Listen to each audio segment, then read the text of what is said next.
Salam sigap dan shalom.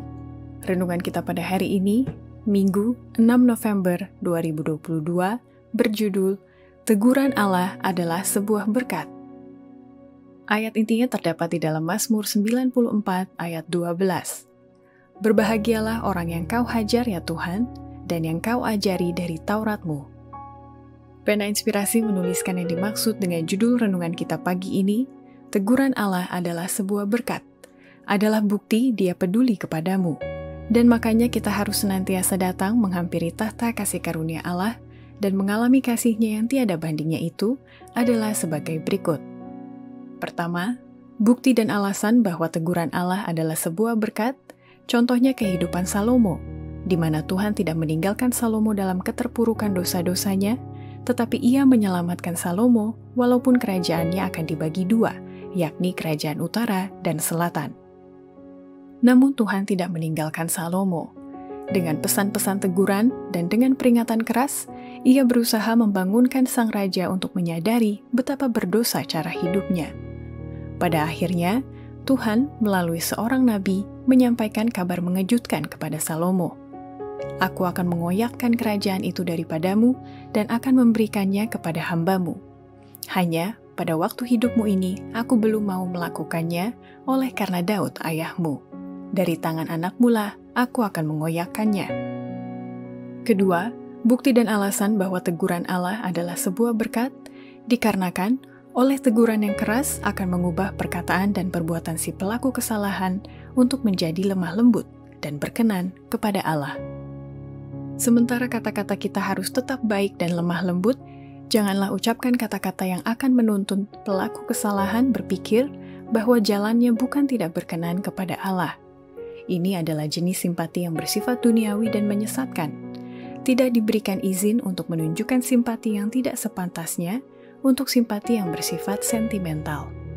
Para pelaku kesalahan memerlukan nasihat dan teguran, dan kadang-kadang harus ditegur dengan keras. Ketiga, bukti dan alasan bahwa teguran Allah adalah sebuah berkat, dikarenakan ada banyak para pelaku kesalahan mencari simpati orang lain dalam dosa mereka. Terkecuali mereka telah memelihara hati nurani, maka barulah pelaku kesalahan itu akan berani mengakui dan menyalahkan dosanya. Teguran akan dosa masih membangkitkan roh kebencian dan perlawanan. Bila mana pekabaran amaran Allah dibawa masuk ke dalam hati nurani, setan menuntun manusia itu untuk membenarkan diri mereka dan mencari simpati orang lain dalam dosa mereka. Gantinya memperbaiki kesalahan mereka marah kepada orang yang menegur, seolah-olah orang itulah penyebab kesulitan. Dari zaman Habel yang benar sampai pada zaman kita ini, roh seperti itulah yang ditunjukkan kepada mereka yang berani menyalahkan dosa. Keempat, bukti dan alasan bahwa teguran Allah adalah sebuah berkat, maka itu disediakan kitab suci yang akan menarik manusia supaya menjadikannya sebagai pedoman, dan kitab suci mempunyai kuasa untuk memilih antara yang benar dan yang salah. Kitab suci menarik kepada manusia sebagai yang mempunyai kuasa untuk memilih antara yang benar dan yang salah. Kitab-kitab itu berbicara kepada manusia dalam amaran, dalam teguran, dalam permohonan, dalam dorongan. Pikiran harus dilatih pada kebenaran firman Allah. Kalau tidak, maka pikiran akan menjadi lemah. Kita harus memeriksa untuk diri kita sendiri dan belajar alasan iman kita untuk membandingkan kitab dengan kitab. Ambillah Alkitab dan dengan berlutut, mintalah Allah menerangi pikiranmu. Kelima, bukti dan alasan bahwa teguran Allah adalah sebuah berkat, dikarenakan ada tujuan amaran, nasihat, dan teguran agar supaya bisa memperbaiki kesalahan-kesalahan kita sebelum itu menjadi sifat alamiah kita yang kedua.